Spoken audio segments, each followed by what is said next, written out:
Hello YouTubers, Alaska Prepper here. This is day 7 and it'll probably be day 8 and 9 when this video gets released. So I wanted to show you how I'm going to be able to make sure that my floor is square on top of my floor joists. As you can see, I've put the floorboards that are going to go under there, or the subfloor as they are called, that are going to go on there. And what I've done is I put them all together nice and tight, you can see. And these all are forming a perfect square because the dimensions on these are very specific. And I've connected them with these little wood tabs. All right, you can see them all over the place.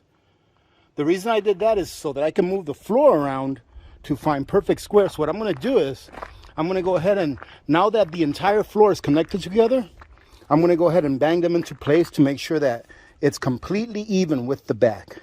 Okay? So I'm going to bang them into place to make sure that it's completely even with the back.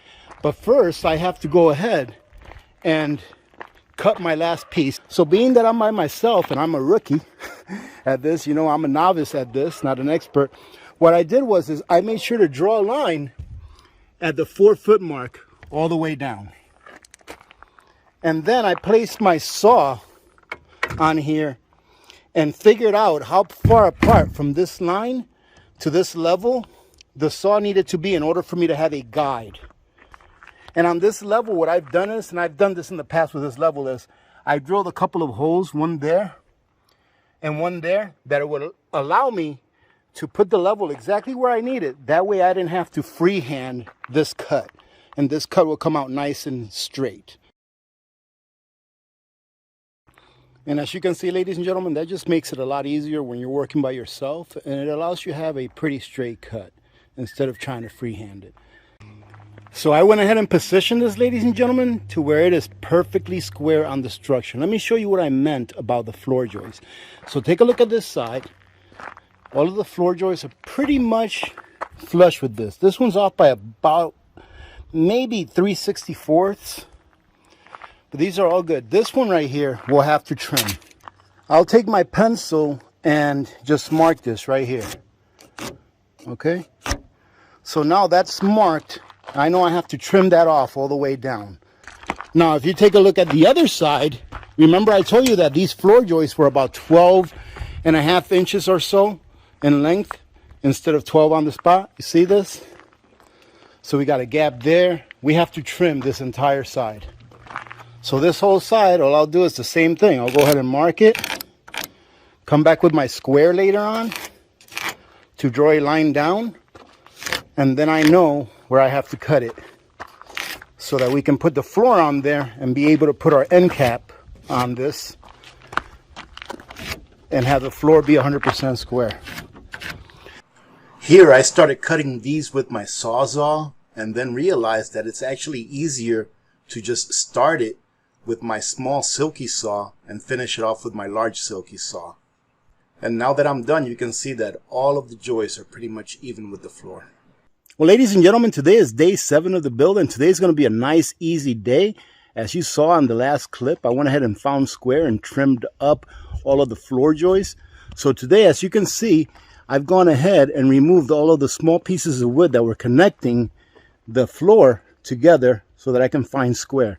So now what I have to do is I have to go ahead and remove all these floorboards so that we can start insulating the floor joists, and then we'll be able to put the floorboards back on permanently. So this is the foam insulation that I'm going to be using. Let me give you a quick preview of what I'm going to do with this. So as you can see, I'm going to lay them down long ways. Now this is 12 feet from here to the other end, and these are only 8 feet long.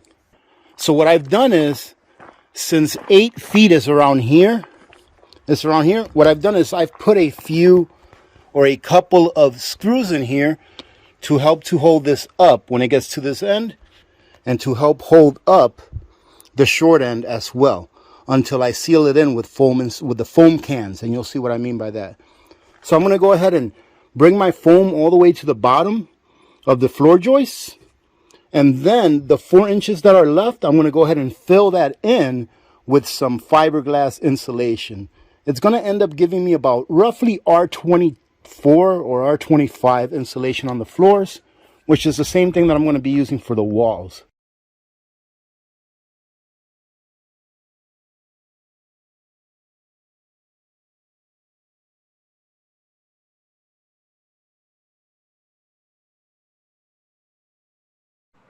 And now it's just a matter of sealing all the edges. As you can see, I'm only doing 2 at a time. That way I can reach each side without having to get on top of the beams. Because when you're sealing the edges, if you get on top of the beams and make any movement, it can actually break the seal. So I go ahead and do it from the outside without having to get on top of the beams. It's easier for me to do it this way, and I think it works out better in the end. You just have to make sure that before you do this, that you go ahead and clean off the edges or the seams as best as you can. Well, I am done with the first part of insulating the floor, ladies and gentlemen. As you can see, everything is in as far as the foam insulation, and I sealed all the sides or all the corners, whatever you want to call it. And for anyone that asks why I did that, I was just getting rid of the last half of a can of foam. So I figured I'd put a little bit on the edge there. So now what we're going to do is we're going to go ahead and get the fiberglass insulation, and then we'll be ready to put on our floor. Now, in case you're wondering why I'm using 16 off-center insulation for 24 off-center floor joists, is because I was able to get this insulation at about a 75% discount last year. So I would rather go through the trouble of having to cut an extra strip to put in there to save 75% of what I would have had to pay originally. Now, in order to cut these strips, what I do is just an easy little technique that I don't know if I came up with it or not, but what I do is I just go and measure it, and then I come to my roll here, and as you can see, I already started cutting it, and I just cut the strip while the roll is still put together, and then it rolls out perfectly without me having to roll out the entire thing and then cut it on the floor. The insulation is all done, ladies and gentlemen. So as you can see, it doesn't look very pretty, but it doesn't really matter because this is all going to be covered up. The bottom is sealed, so I don't have to put any kind of vapor barrier on this. And usually I don't. I did once, and one time I put a vapor barrier, some visqueen, underneath the subfloor, and it did not work out well because it collected condensation and I had to go and fix it. So what we're going to do next is I'm going to position the wood where it's supposed to go, and then I'm going to get Victor out here so that we can put some glue on the joists, put the wood down, put it in place, and nail it, and not nail it, and screw it in place. So the next time you see this, it will have the floor on it for good. Well, ladies and gentlemen, today we are going to go ahead and screw down the floor.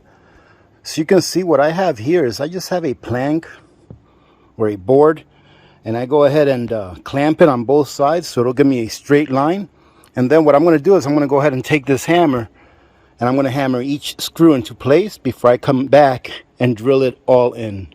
It's a lot easier to do it this way, and then that way we end up with a pretty decent straight line. Now look at this. I'm not sure if you can see this, but there are some fires going on south of where I live.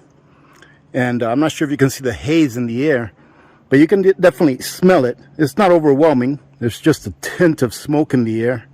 And you can smell it. And it looks like Dog and Karma have found themselves a nice little hole. They've been working on that hole for about the last 2 or 3 days. And here, as you can see, I'm just hammering my screws in place. It makes it a lot easier when you hammer them in place and then come back with the drill and drill them down onto the joists. Now that I've screwed the floor in, I'm going to go ahead and sweep it to make sure that it's clear of any small particles or debris. And then I'm going to silicone all of the seams. That way it can seal the floor. Now, if you're wondering why I haven't put any end caps on those right there, those are going to be covered up by the siding. So when I put the walls up and I put the siding up, those will be covered up by the siding. So what I'll do is right before I put the siding up on this side of the bunker, I'm going to go ahead and put glue on the studs and then screw the sidings in on there. So the siding will be overlapping down just a little bit. That way that will all be sealed up.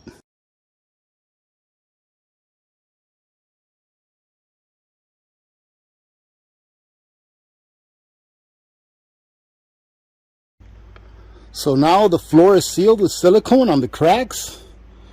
And now all we have to do is let this dry. And our next move, ladies and gentlemen, is to start building walls. Now, ladies and gentlemen, a quick intermission. I finally ran out of fuel out of this little jet boil canister. And I probably bought this a couple of years ago. And as you can see there, it was $5.99. And this is, let me see how many ounces. 8.11 ounces this canister is. Now take a look at that green propane canister. That's a 1 pound, so it's almost twice as much as this. And this was $6, whereas those, if you find them at a good price, you can find 2 of them for like $7 or $8. So you get twice as much fuel. And if you use this little connector that I showcased on my channel a while back, you can go ahead and connect anything that goes to those small butane canisters to a propane canister. So it's a big money saver. I finally ran out, so I went to this one, and this will probably last me the next couple, 2 or 3 summers, I would assume, because that small canister there of butane lasted me like 2 summers. Not a bad deal. I do have these on my Amazon storefront if you want to check them out. I think you can get 4 of them for like $11. Not a bad deal at all. All right, ladies and gentlemen, we are getting ready to build walls. So as you can see here, we went ahead and covered up the deck or the floor last night because we had a chance of rain. But here is all the wood that I'm going to need to build the front wall, which is going to go right here, and the back wall, which is going to go right there. And I wanted to show you something really quick before we sign off for this video. It's something that I do for the brackets that are down here, especially on the outside part where they may get a little bit wet from water or snow. As you can see here, I have a can of Rust-Oleum paint. It's just primer. But what I do is I go ahead and I spray the outside part of it. That way, if we get any rain or snow hitting that, it won't rust it over time. So I just go around to every bracket that may be exposed to the elements, and I give it a little spray. Now let me show you some of my potatoes before we sign off. They're doing really well. But I want to show you something that's really cool. So remember when I told you all on the last one that I had a few grow bags where there's no leaves coming out? Well, I went to go ahead and use these for like my tomato starters and my cabbage starters. And I started digging up the dirt. And as I was digging up the dirt with my hands, I could feel a whole bunch of small potatoes in there, like the size of an egg. So I don't know how in the world they're growing, but there's potatoes in these things growing, and they're not really itty bitty ones. I mean, there were small ones too, but there were some potatoes, several of them that were like the size of an egg. So I'm not going to touch these. I'm just going to keep watering them whenever I need to water them and see what happens. So it's going to be very interesting to see what happens when we harvest these. But the rest of these are doing really, really nice. All right, ladies and gentlemen, well, as you can see, we have no more smoke in the sky. So yesterday was really smoky out here, but the smoke has all gone away and it looks like another beautiful day. So today I actually have an interview to do with someone. So I'll be coming back out here later on tonight to start building a wall. Hopefully I can get one wall out of the way today. And then we will see you next time when at least the first 2 walls are up and I start working on the side walls. Having said that, remember to be good to each other. When good people do good things happen. Remember to reach one, teach one, and repeat. If we all did this, the world would be a better place, and you know that it will be a better place. Many blessings to all of you and your families. I'm Alaska Prepper. I am out.